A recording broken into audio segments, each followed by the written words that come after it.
স্বৈরাচার শেখ হাসিনা যে পদত্যাগ করেছে, আপনার কাছে কি মনে হয় সে কি এমনি এমনি পদত্যাগ করেছে? না, এটা কখনোই ভাববেন না। সে এমনি এমনি পদত্যাগ করেনি। সে পদত্যাগ করে দেশ ছেড়ে যাওয়ার আগে তার কিছু যেই পালিত কুকুর আছে, এই পালিত কুকুরদেরকে দেশের মধ্যে রেখে তারপর সে চলে গেছে। আর তাদেরকে কি দায়িত্ব দিয়েছে? বাংলাদেশের মধ্যে যে বিভিন্ন ধর্ম সম্প্রদায়ের লোক আছে, সেই সব সম্প্রদায়ের লোকদের উপর জ্বালাও পোড়াও, তাদের ঘরবাড়িতে আগুন হামলা, এসব নৈরাজ্য সৃষ্টি করতে হবে, যাতে করে বাংলাদেশের যেই একটা সুন্দর ভাবমূর্তি ছিল সেই ভাবমূর্তি আরও নষ্ট হয় এবং পার্শ্ববর্তী ইন্ডিয়া বা অন্যান্য দেশ আমাদের এই ব্যাপার নিয়ে যাতে তারা নাক গলাতে পারে, সেই জন্য সে এই মাস্টার প্ল্যান তৈরি করে রেখেছে।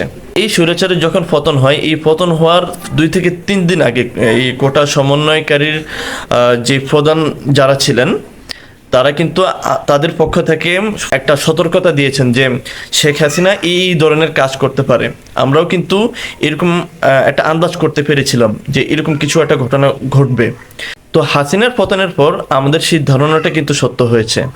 আর এই নৈরাজ্যের সুযোগ নিয়ে ভারতীয় দাদাবাবুদের 5-6টা মিডিয়া আছে, এই ভারতীয় মিডিয়াগুলো আমাদের এই নৈরাজ্য নিয়ে তারা বড় আকারে নিউজ করা শুরু করে দিয়েছে অলরেডি।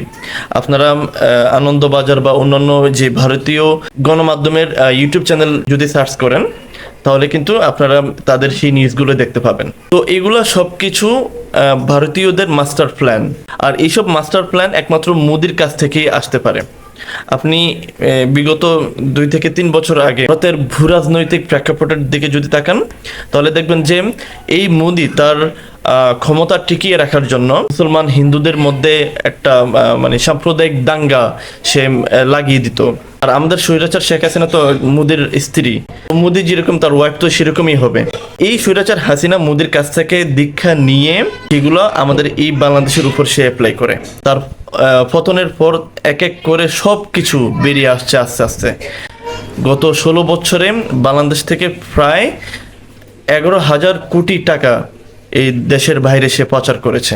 তারপর তার ক্ষমতা টিকিয়ে রাখার জন্য, তার পথের মধ্যে যাতে কেউ কাটা হিসেবে না দাঁড়ায়, সেই জন্য জামাত ইসলামী সহ বিএনপির বড় বড় নেতাকর্মী, সেই সব নেতাকর্মীদের গুম করে আয়নাঘরের মতো বন্দিশালায় তাদেরকে বন্দি করে রেখে দেয় বছরের পর বছর। এই জন্য আমি বাংলাদেশের সকল মানুষদের কাছে অনুরোধ করছি, এই হাসিনার তার এই পরিকল্পনা কখনোই বাস্তবায়ন করতে দিবেন না, তাকে সেই সুযোগ দেওয়া যাবে না। বাংলাদেশের বিভিন্ন ধর্ম সম্প্রদায়ের লোক যারা আছেন, তাদেরকে আমাদেরকে পরিপূর্ণ সেফটি দিতে হবে। তাদের গায়ে এক ফোঁটা আঁচড় দিতে দেওয়া যাবে না। যারা আঁচড় দিতে যাবে তাদেরকে ধরে আইনের কাছে সোপর্দ করে দিবেন। এবং সেই সাথে নতুন রাষ্ট্রপ্রধান যারা আসবেন, তাদের বিরুদ্ধে এই আওয়ামী সন্ত্রাসী সংগঠন বিভিন্ন রকমের চক্রান্ত তারা করার চেষ্টা করবে। তো এই চক্রান্ত তাদেরকে করতে দেওয়া যাবে না। যারা করতে আসবে তাদের বিরুদ্ধে আমরা শক্ত হাতে মোকাবেলা করব।